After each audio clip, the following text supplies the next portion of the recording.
बर, आता आपण वेक्टर या टॉपिकमधला पुढचा पार्ट आपण सुरू करतोय.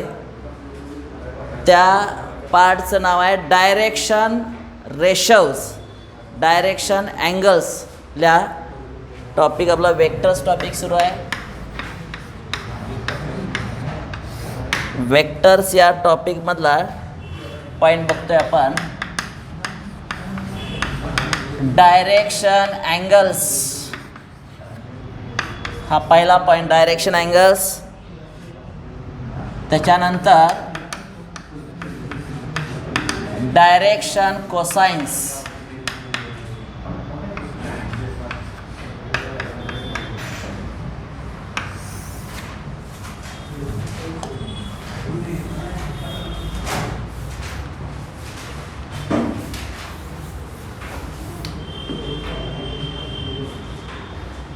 डायरेक्शन अँगल्स आणि काय बघतोय आपण, डायरेक्शन कोसाइन्स.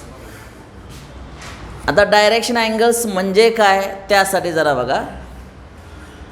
जर आपण 3 डायमेन्शन स्ट्रक्चर घेतलं म्हणजे एक्स ॲक्सिस, वाय ॲक्सिस आणि काय बोला झेड ॲक्सिस, असे 3 ॲक्सिस घेतले आणि स्पेसमध्ये अशी एक लाईन घेतली. म्हणजे फॉर एक्झाम्पल बघा, इथं मी असं दाखवतो, this is X axis, Y axis इथं दाखवणारा झेड ॲक्सिस धरूया आणि अशा रीतीने हे एक्स वाय प्लेन आहे, बरोबर आहे. आणि या स्पेसमध्ये एक कोणतीही लाईन आपण समजा इथं घेतली, suppose this is line L. He line कशी आहे, लाईन एल ही स्पेसमध्ये आहे, बरोबर का. लाईन कशी आहे, स्पेसमध्ये लाईन आहे आणि ह्या लाईनला पॅरलल असणारे, आता बघा समजा हा चॉक घेतला, या चॉकला पॅरलल असणारे अशा अनेक लाईन्स काढू शकतो. या बाजूला काढू शकतो, इकडं काढू शकतो, या बाजूला काढू शकतो. चॉक असा धरला तर याला पॅरलल असणाऱ्या अशा अनेक लाईन्स काढू शकतो, बरोबर आहे. स्पेसमध्ये ते पॉसिबल आहे. तसं ही लाईन एल कुठं आहे, स्पेसमध्ये आहे. मग या लाईनला पॅरलल असणाऱ्या अशा अनेक लाईन्स असतात. पैकी एक लाईन मी इथं काढतो, बघा ही लाईन. ही लाईन कुणाला पॅरलल आहे, लाईन एलला पॅरलल आहे, बरोबर का. ही जी नवीन लाईन मी अशी दाखवतो, ही लाईन आहे ओ पी म्हणूया. This line O P is parallel to what, कुठली लाईन, एल. आता काय करूया, ही लाईन एलला ही लाईन पॅरलल असल्यामुळे ह्याचा विचार जरा सोडून द्या, याच लाईनचा विचार करा, ओ पीचा. मग हा जो एक्स ॲक्सिस आहे, इकडे गेलेला एक्स ॲक्सिस, त्या एक्स ॲक्सिसनं या लाईनशी केलेला काहीतरी अँगल असणार आहे. हा एक्स ॲक्सिसनं ओ पी सी केलेला जो बी अँगल असेल त्याला अल्फा म्हणायचं. किती म्हणायचं, अल्फा अँगल म्हणायचं. Alpha is the angle made by O X. O X हे पॉझिटिव्ह एक्स ॲक्सिस आहे.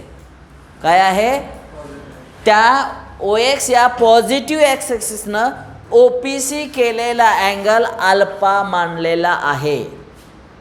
लक्षात आलं. आता ही जी ओ पी लाईन स्पेसमध्ये आहे, वाय ॲक्सिस आहे ना, वाय ॲक्सिस, त्यानं सुद्धा याच लाईनशी केलेला अँगल आहे तो बीटा मानूया. वाय ॲक्सिसनं ओ पी सी केलेला अँगल. आता झेड ॲक्सिसवरती गेला आहे, त्या ॲक्सिसनं सुद्धा याच लाईनशी केलेला अँगल गॅमा मानलेला आहे. म्हणजे काय सपोज केलं आहे बघा, 3 angles, alpha, beta and gamma. These are 3 angles. These angles are made by आता पहिला अँगल कुठला आहे सांगा, अल्फा ना. अल्फा कुणी केला आहे, पॉझिटिव्ह एक्स ॲक्सिसनं ओ पी सी केलेला अँगल आहे, बरोबर का. त्यामुळं alpha, beta and gamma are angles made by positive X axis. Positive X axis पुढं पॉझिटिव्ह वाय ॲक्सिस, अजून काय पॉझिटिव्ह काय Z axis,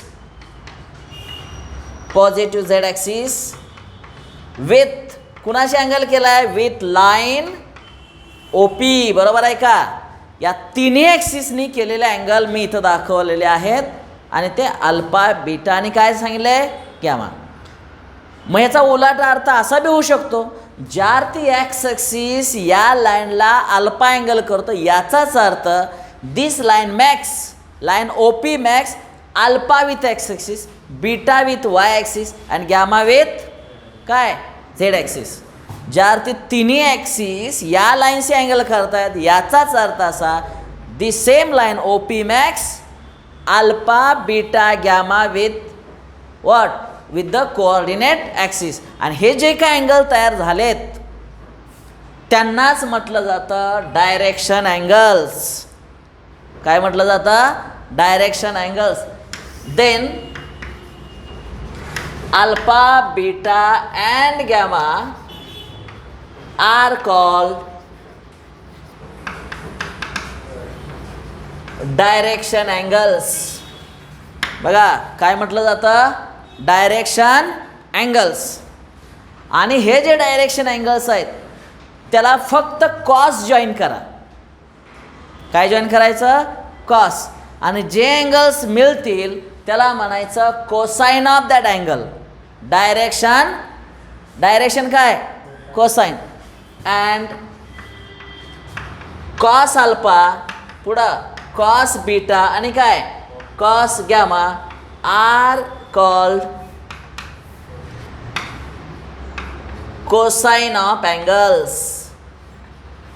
cosine of angles. लक्षात आलं. काय काय बघितलं आपण इथं, डायरेक्शन अँगल्स म्हणजे काय बघितलं, आणि ते जे काय डायरेक्शन अँगल्स असतील त्यांना फक्त कॉस जॉईन केलेला आहे. बाकीचे सुद्धा साईन बी जॉईन करू शकतो, पण सध्या तर या तुमच्या टेक्स्टबुकमध्ये सांगितलं सिलेबसनुसार कॉस जॉईन करा आणि जे अँगल्स मिळतील त्यांना डायरेक्शन, डायरेक्शन काय कोसाइन असं म्हणतात. ते कॉस अल्फा, कॉस बीटा आणि कॉस गॅमा असं म्हणतात. आणि जे डायरेक्शन कोसाइन आहेत ते वेगवेगळ्या अक्षरानं डिनोट केलं जातं, त्याला एल एम आणि एन असं म्हणतात.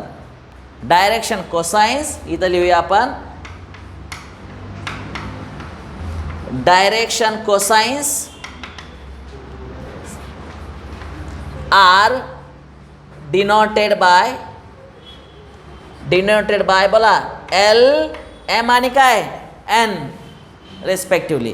तर पहिला जो एल आहे तो म्हणजे cos alpha, L equal to बोला cos alpha, M equal to cos beta आणि N equal to cos gamma. आणि अशा रीतीनं हा इथला पॉईंट तुमचा पूर्ण झालेला आहे.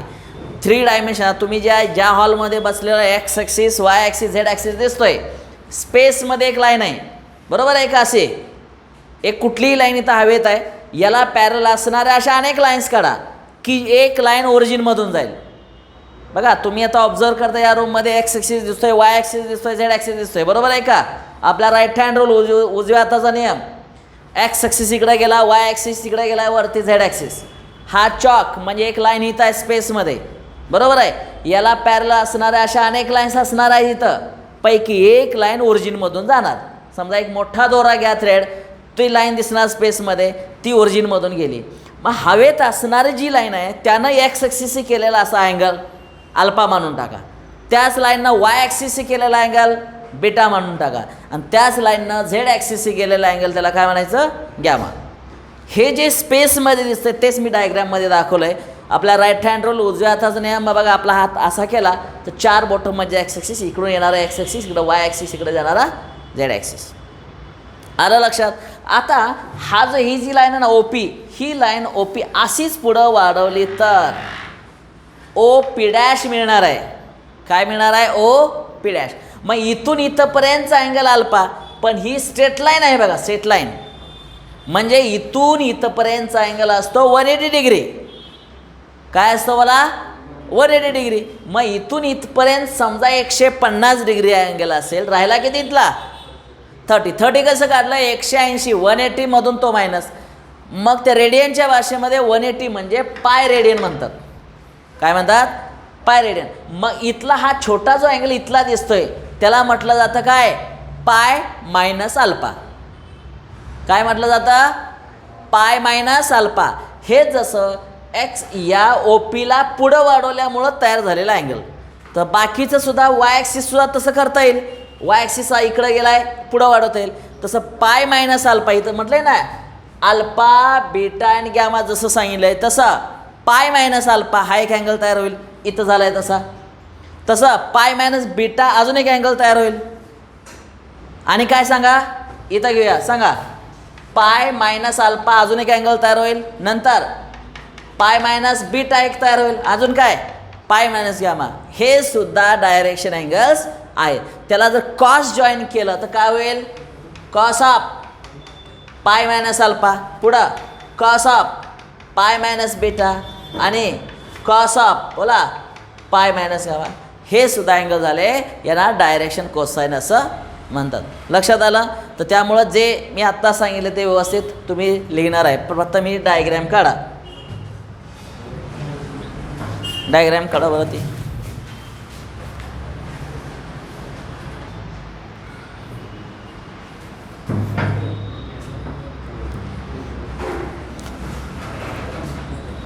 काय काय बघितलं बघा. लाईन एलला पॅरलल लाईन काढली. कोणती? बोला पटकन. लाईन एलला कोणती लाईन पॅरलल काढली? OP. OP is parallel to L, बरोबर ना. पण ओपीनं एक्स ॲक्सिसशी केलेला अँगल अल्फा, वाय ॲक्सिसशी केलेला अँगल बीटा आणि झेड ॲक्सिसशी केलेला अँगल गॅमा. ज्या अर्थी ओपीनं तिन्ही ॲक्सिसशी केलेले अँगल समान आहेत, याचा अर्थ ते कुणाचे? लाईन एलचे अल्फा बीटा गॅमा जे असतात तेच ओपीचे आहेत असं सपोज करायचं आहे. बरोबर आहे. पुढं alpha beta and gamma are the direction angles and घ्या and cosine of these angles are called cosine of these angles are called cosine of these angles are called direction cosines. Cosine of these angles are called direction cosine.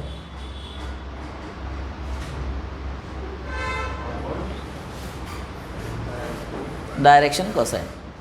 Therefore therefore cos alpha, cos beta and cos gamma, cos alpha, cos beta and cos gamma are direction cosines, are direction cosines, are direction cosine.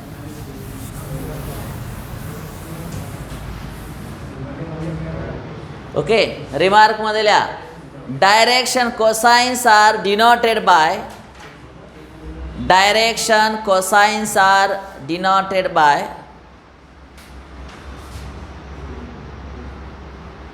LMN respectively, LMN respectively, L small m, LMN respectively.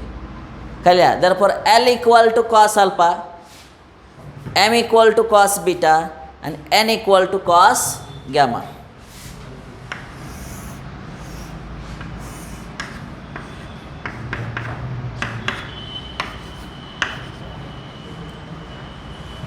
Okay.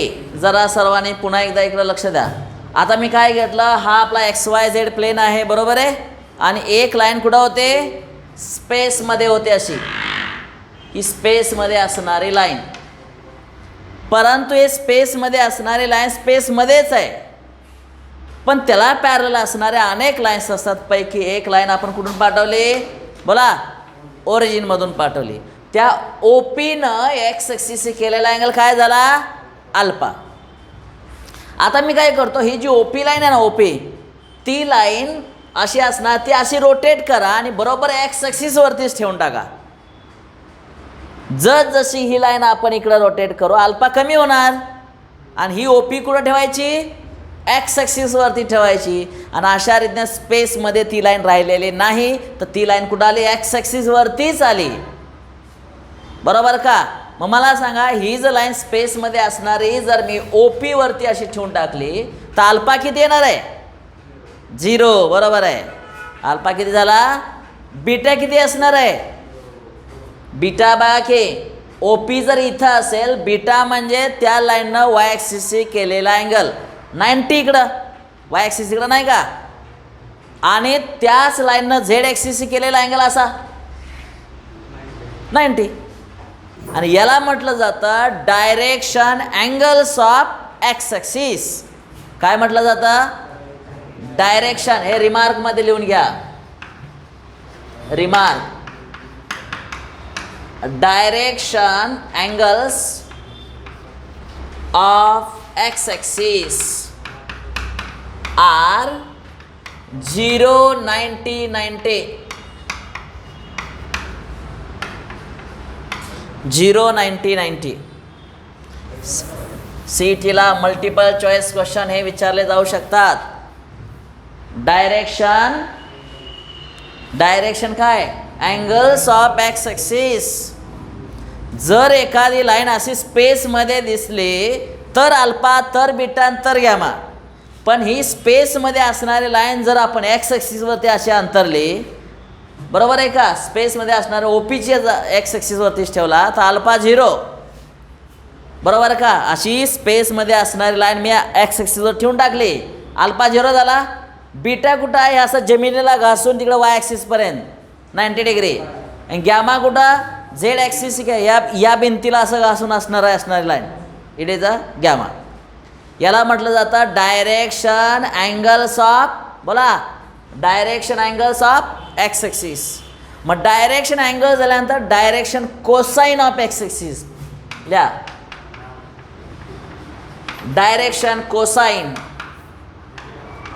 Of X axis direction cosine of X axis. आता X ॲक्सिसचं direction cosine काय असते तर याला cos जोडा बरं cos 0 cos 90 आणि पुन्हा कॉस 90. कॉस 0 व्हॅल्यू किती असते 1 कॉस 90 0 बरोबर पुन्हा कॉस 90 येस. आणि अशा रीतीनं मल्टिपल चॉईस क्वेश्चनसाठी हा एक नवीन प्रश्न तयार झाला.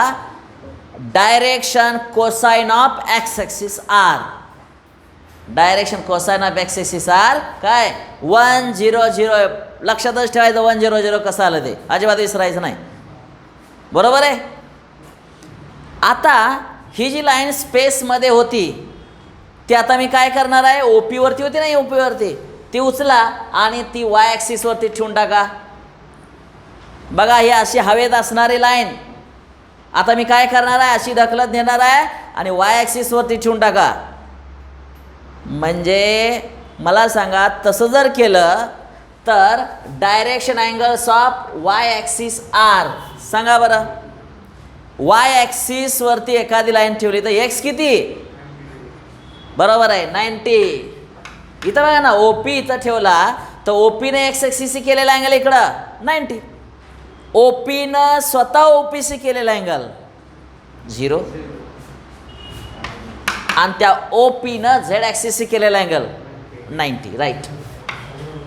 आणि अशा रीतीनं हे झाले direction angles of y axis बरोबर आहे. आता लगेच त्याचं डायरेक्शन कोसाइन घेऊया direction cosine of y axis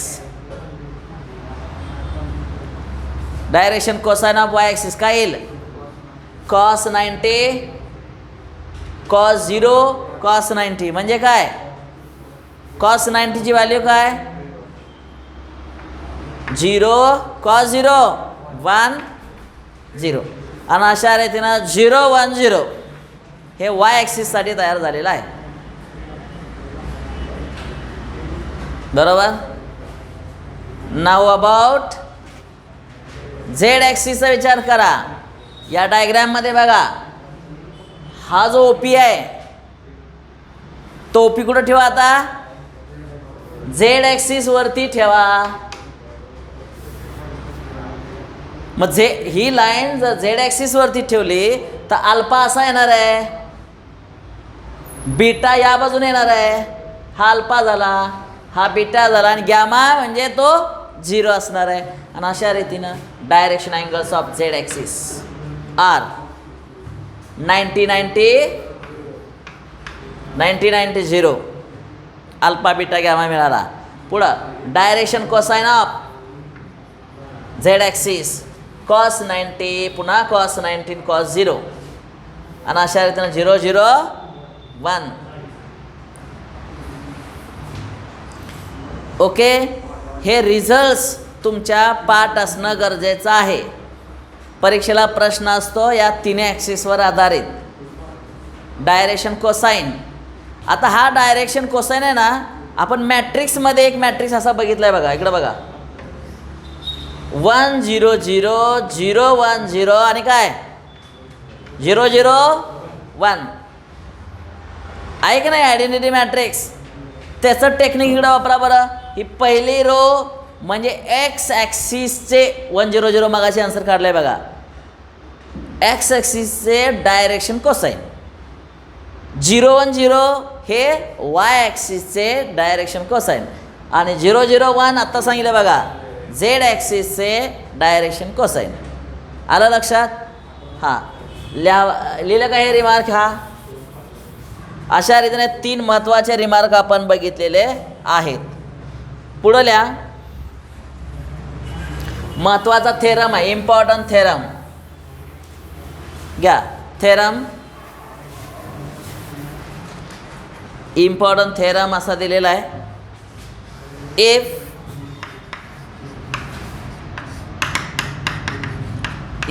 L M आणि एन असं घ्या are direction cosines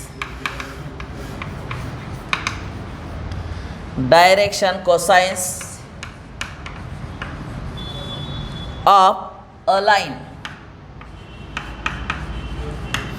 then L square plus M square plus N square is equal to 1 हे आपल्याला प्रूव्ह करायचं आहे. L square plus M square plus N square equal to 1.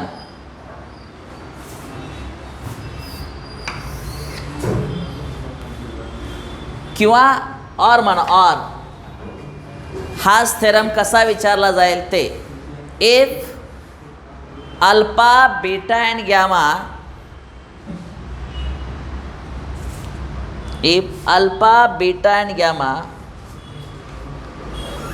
are angles, if alpha beta and gamma are angles made by line with positive direction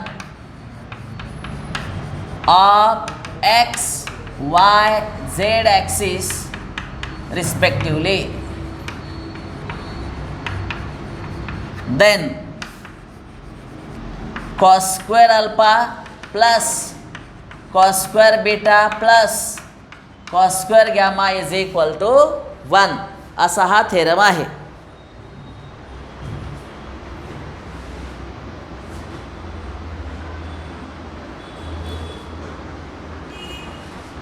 हा theorem 3 मार्क्सला विचारला जाईल for 3 marks. Important theorem आहे. Cos square alpha plus cos square beta plus cos square gamma equal to नेहमी किती असतं 1 असतं. Okay बर, आता याचं प्रूफ कसं द्यायचं त्यासाठी बघा याची डायग्रॅम बघा. हा एक्स ॲक्सिस घेऊया, ओरिजिन इकडे येणार आहे, हा वाय ॲक्सिस आणि अशा रीतीने हे एक्स वाय प्लेन आहे. ओके, आणि एक लाईन स्पेसमध्ये असणार आहे, ती लाईन एलिमेंट बघा डायरेक्शन कोसाइन तयार करते, बरोबर आहे. मग हे जे आहे ना, ही लाईन मी इथं घेतो, या लाईनला ओ पी असं नाव देऊया. यानं एक्स ॲक्सिसशी केलेला अँगल काय अल्फा, यानं वाय ॲक्सिसशी केलेला अँगल बेटा, यानं झेड ॲक्सिसशी केलेला अँगल गॅमा. डायग्रॅम काढा चला. डायग्राम काढल्यानंतर याचं प्रूफ आपण लिहिणार आहे.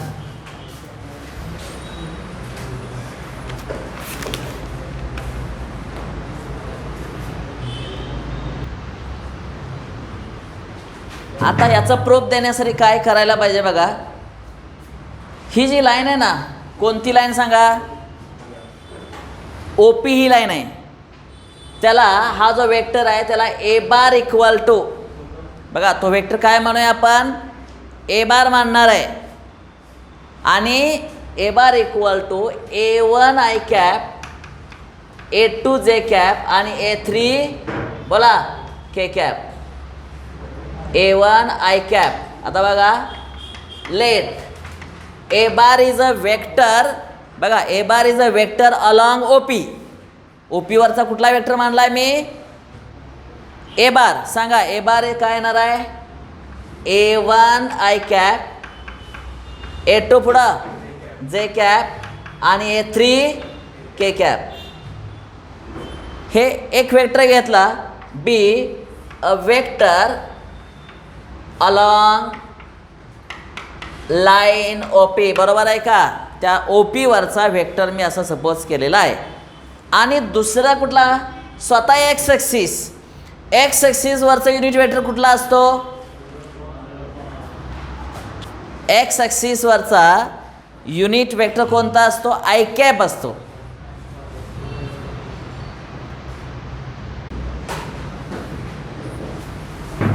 बघा जरा, OP जो आहे ना त्याच्यावरचा वेक्टर काय मानलेला आहे? A bar, A1 I cap, A2 J cap, A3 K cap. Vector तयार झाला त्या लाईनवरचा. आता एक्स ॲक्सिसवरचा युनिट वेक्टर काय असतो? I cap. इथं लिहितो. And I cap is unit vector along काय? बोला पटकन. X axis. Along x axis. आणि इकडं जाणारं एक्स ॲक्सिस आणि इकडं जाणारा OP, त्यामधला अँगल काय? अल्फा. त्यामधला अँगल काय?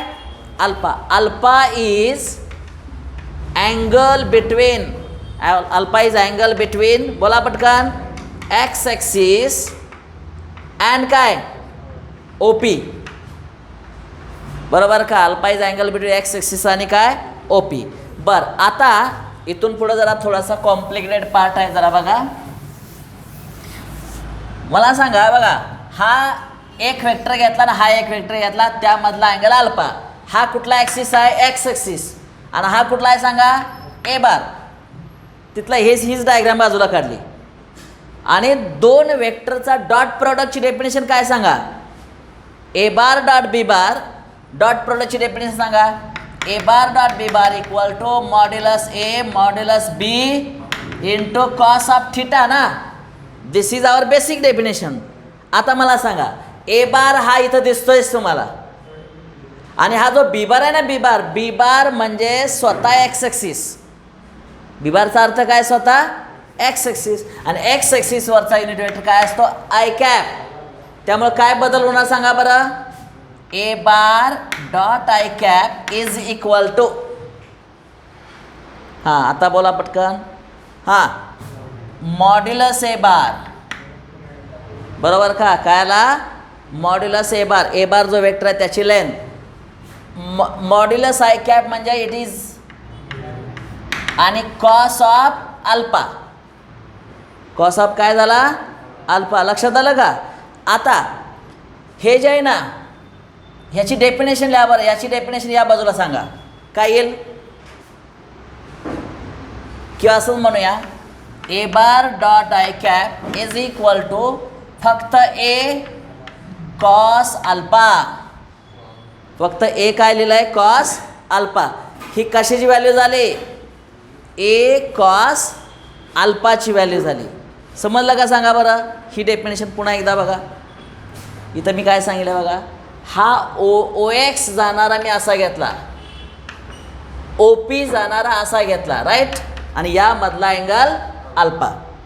हे असे असा ऑप्टिस अँगल दिसतोय, पण असं जवळ घेतल्यानंतर अशा दोन डेफिनेशन तयार झाल्या. A बार आणि B बार मानूया आणि त्यातला अँगल थिटा.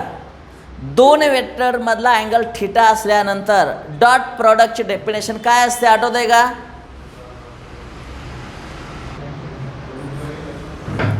ह्याच्या पुढचा पण सांगा. ए बार म्हणजे काय? ए बार म्हणजे हा सगळा वेक्टर दिला आहे, हा इथून इथपर्यंत आहे का? आहे का ए बार?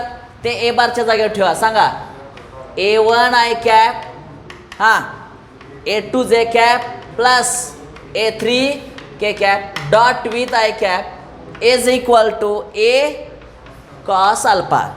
आता ही ब्रॅकेट डॉट विथ I, बरोबर आहे? ब्रॅकेट डॉट विथ I करा बरं मल्टिप्लाय. A1 हां A1 I डॉट I किती असतं? I dot I 1. ह्याच्या अगोदर सांगितलं I dot I 1, J dot J 1, K dot K 1. आता A1 dot with I cap म्हणजे काय? इथं I cap dot with I cap येणार आहे, की ज्याला आपण काय म्हणू शकतो? फक्त 1 म्हणजे A1च उत्तर आलं. पुढं A2 dot with this J dot with I 0. Remark आठवते का? डॉट प्रॉडक्टमध्ये दिलेले J डॉट विथ I 0 आणि K डॉट विथ I 0च, म्हणजे या सगळ्याचं उत्तर फक्त A1 आलेलं आहे. काय आलेलं आहे? A1. This is equal to A cos alpha. लक्षात आलं का? याला रिझल्ट 1 म्हणूया. Similarly we can prove. आता तुम्हाला सांगितलं की नाही रफ वर्क करा म्हणून, म्हणजे त्याच लाईननं वाय ॲक्सिसशी केलेला अँगल बीटा आहे. वाय ॲक्सिसशी केलेला अँगल काय? बीटा. मग त्याचा रिझल्ट काय येईल सांगा? A2 similarly we can prove. बोला A2 इक्वल टू, बोला इथं काय येईल? ए का बी लिहिलं आहे आपण? हां A कॉस ऑफ बीटा. हे वाय ॲक्सिस झालं. आणि झेड ॲक्सिससाठी A3 equal to A into cos of gamma. लक्षात आलं का? आणि अशा रीतीनं हा रिझल्ट नंबर 2, हा रिझल्ट नंबर 3. पण आपणाला हे बघा कॉस अल्फाला L म्हणतात. कॉस अल्फा म्हणजे काय? L. कॉस बीटा म्हणजे M आणि कॉस गॅमा म्हणजे N. बरोबर आहे ना? मग एलिमेंटच्या व्हॅल्यू मिळवण्यासाठी काय करा? या एला इकडं पाठवा. एला इकडं पाठवलं आणि अशा रीतीनं इथं येणार आहे.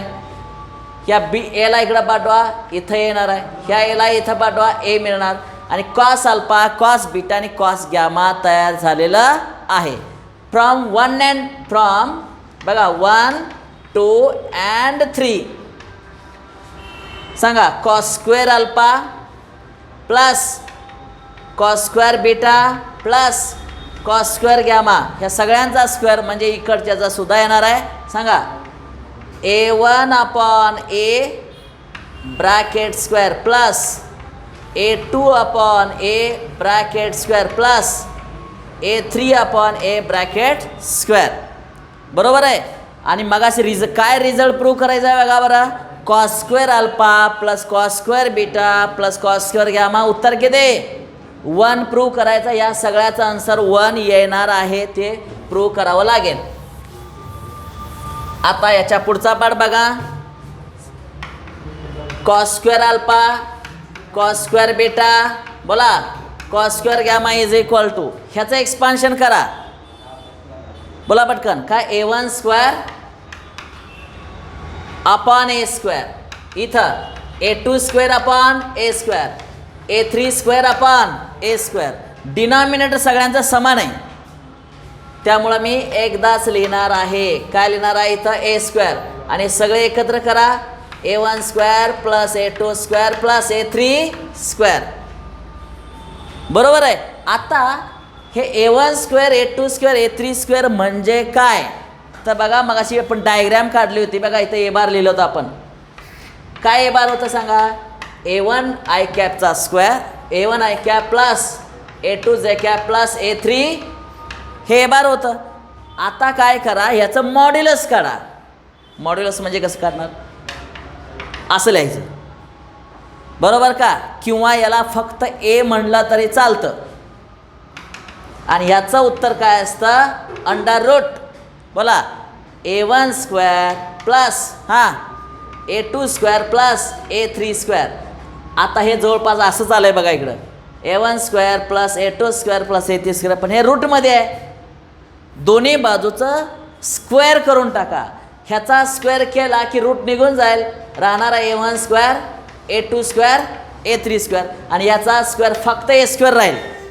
मग हे जे आहे ना हे न्युमरेटरला ह्याचं उत्तर फक्त A² आन्सर इज 1. आणि अशा रीतीनं हा रिझल्ट आपला प्रूव्ह झालेला आहे. बरोबर आहे. काय प्रूव्ह केला? cos² अल्फा cos² बीटा आणि काय cos² gamma equal to 1 prove केलेलं आहे. पण कॉस अल्फाला आपण L म्हणतो तर L ठेवून टाका. कॉस बीटाला M म्हणतो ते M ठेवून टाका. कॉस गॅमा म्हणजे N ते ठेवून टाका. आणि अशा रीतीने हे प्रूव्ह झालेलं आहे. लक्षात आलं. हा थेरम 3 मार्कला किंवा 4 मार्कला विचारला जाऊ शकतो. लिहा.